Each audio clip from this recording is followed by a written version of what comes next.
সবাই ভালো আছেন। স্পোর্টস স্টুডিওর পক্ষ থেকে সবাইকে শুভেচ্ছা জানালাম এবং আমরা আজকে স্পোর্টস হিস্ট্রি নিয়ে একটু কথা বলবো। স্পোর্টস হিস্ট্রির মধ্যে আমরা আমাদের বাংলাদেশের একজন বিখ্যাত প্লেয়ার যাদের অবদানে বাংলাদেশ দল আজকে এই অবস্থানে, তাদের টি-20 ক্রিকেট ফরম্যাট নিয়ে একটু কথা বলবো। টি-20 ক্রিকেটের যে কেরিয়ার, তার টি-20 ক্রিকেটে যার অবদান অনেক বেশি, তিনি হচ্ছেন মাহমুদুল্লাহ রিয়াদ, বাংলাদেশের সাবেক টি-20 ক্রিকেট ক্যাপ্টেন। তার অনেক অবদান আছে ক্রিকেটে। টি-20 ফরম্যাটে আমরা টি-20 ফরম্যাটের ব্যাটিং ফরম্যাট নিয়ে কথাটা বলবো। সেটা হচ্ছে মাহমুদুল্লাহ রিয়াদের টোটাল টি-20 ক্রিকেটে 141 ম্যাচ এবং তিনি 130টি ইনিংস ব্যাট করে থাকেন। সেখানে তিনি অপরাজিত থাকেন 26 ম্যাচে তিনি লিডিং দিয়ে ম্যাক্সিমাম ম্যাচে তিনি জয়লাভ করেন এবং অপরাজিত থাকেন 26 ম্যাচে। তার টি-20 ক্রিকেটের টোটাল রান হচ্ছে 2443 এবং তিনি হাই স্কোর করেন 66। তার অ্যাভারেজ ছিল 23.49 এবং তিনি টোটাল বল ফেস করেন 2083। স্ট্রাইক রেট হচ্ছে 117.28।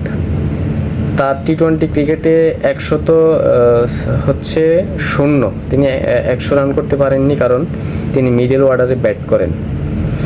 আর তার হাফ সেঞ্চুরি হচ্ছে 8টি। তার টোটাল টি-20 ক্যারিয়ারে 4 হচ্ছে 184টি আর 6 হচ্ছে 77টি। এখন আমরা ডিপলি আলোচনা করব এই টি-20 ক্রিকেটে তার কোন অংশটি ভালো। তিনি টি-20 ক্রিকেটে মিডল অর্ডার ব্যাটিং করতেন। এটা আপনারা জানেন যে তিনি মিডল অর্ডার ব্যাটসম্যান এবং নির্ভরযোগ্য একজন ব্যাটসম্যান। বাংলাদেশ ক্রিকেটে তিনি একজন নির্ভরযোগ্য একজন ব্যাটসম্যান।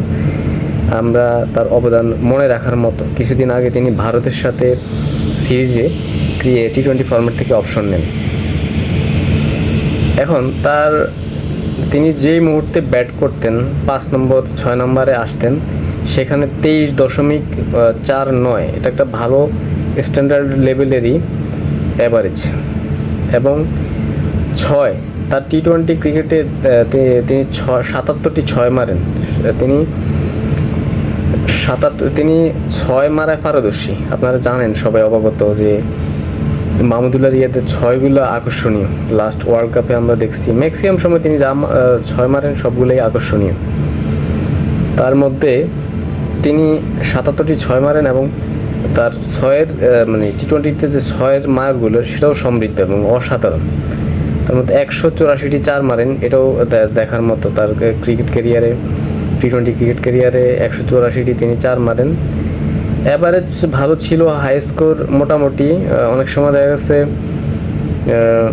হাই স্কোর আর একটু ভালো করতে পারতো যদি টপ অর্ডার আউট হয়ে যায়। অনেক সময় এরকম দায়িত্বশীল ব্যাটিং করতে হয়, তখন তার আরও হাই স্কোরটা বিগ হইতে পারতো, কিন্তু এই সুযোগ তিনি পাননি। ওভারঅল সব কিছু মিলে মাহমুদুল্লাহ রিয়াদের টি-20 বেস্ট একটা কেরিয়ার। আমরা মনে করি তিনি যদি আরও সময় দিতেন, বিভিন্ন পারিপার্শ্বিক চাপের কারণে তিনি টি-20 ক্রিকেট থেকে অবসর নেন। তিনি যদি আর একটু সময় দিতে পারতেন তাহলে বাংলাদেশ ক্রিকেটে টি-20 ফরম্যাটে আরও ভালো অবদান রাখতে পারতেন। সবাই ভালো থাকবেন। আসসালামু আলাইকুম।